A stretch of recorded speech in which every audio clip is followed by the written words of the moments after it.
ওং নমঃ ভগবতে বাসুদেবায়। শ্রীমদ্ ভগবদ গীতা ত্রয়োদশ অধ্যায় প্রকৃতি পুরুষ বিবেক যোগ।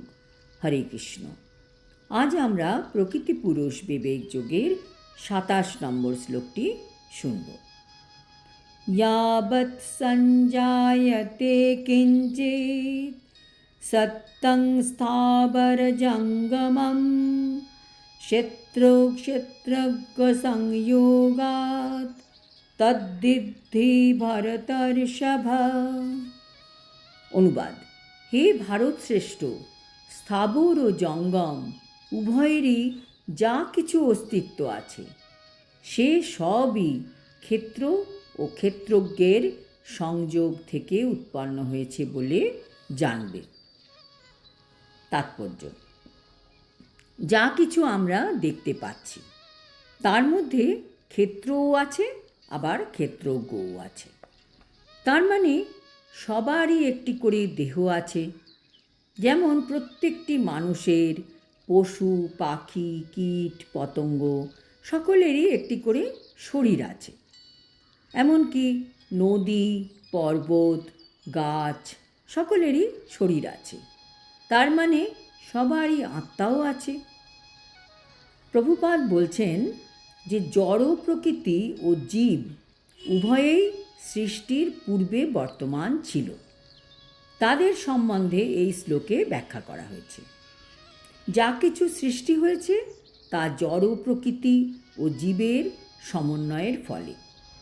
প্রকৃতিতে গাছপালা পাহাড় পর্বতের মতো অনেক কিছু আছে যা স্থাবর অর্থাৎ গতিশীল নয়, এবং অনেক কিছু আছে যা জঙ্গম বা গতিশীল। তারা সকলেই জড় প্রকৃতি এবং পরা প্রকৃতি বা জীবাত্মার সমন্বয় ছাড়া আর কিছুই নয়।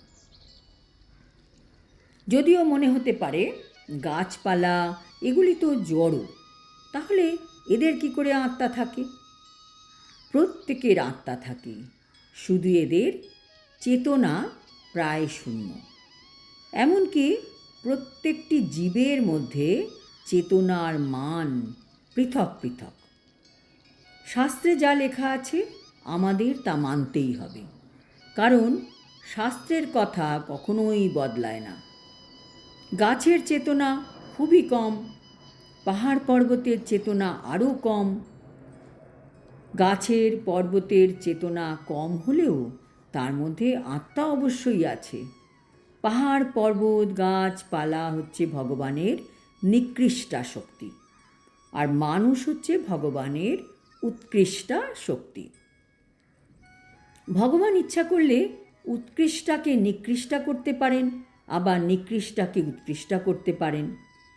কৃষ্ণ ইচ্ছা করলে জড়কে চেতন বানাতে পারেন, আবার চেতনকে জড়ও বানাতে পারেন। পরা প্রকৃতি জীবাত্মার সংস্পর্শ ছাড়া কোনো কিছুরই বিকাশ হতে পারে না। জড় প্রকৃতির সঙ্গে পরা প্রকৃতির যে সম্পর্ক তা নিত্যকাল ধরে চলে আসছে, এবং তাদের সমন্বয় সম্পাদিত হয় পরমেশ্বর ভগবানের ইচ্ছার প্রভাবে। তাই তিনি উৎকৃষ্টা ও অনুৎকৃষ্টা উভয় প্রকৃতিরই নিয়ন্তা।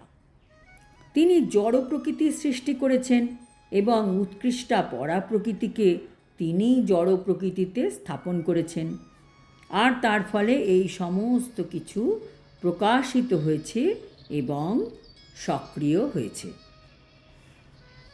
আজ এই পর্যন্ত। শ্লোক ২৮-এ ভগবান বলবেন, যারা প্রত্যেক জীবের মধ্যে পরমাত্মাকে দর্শন করেন তাদের দর্শনই হচ্ছে সঠিক। হরি ওম তৎসৎ। হরে কৃষ্ণ।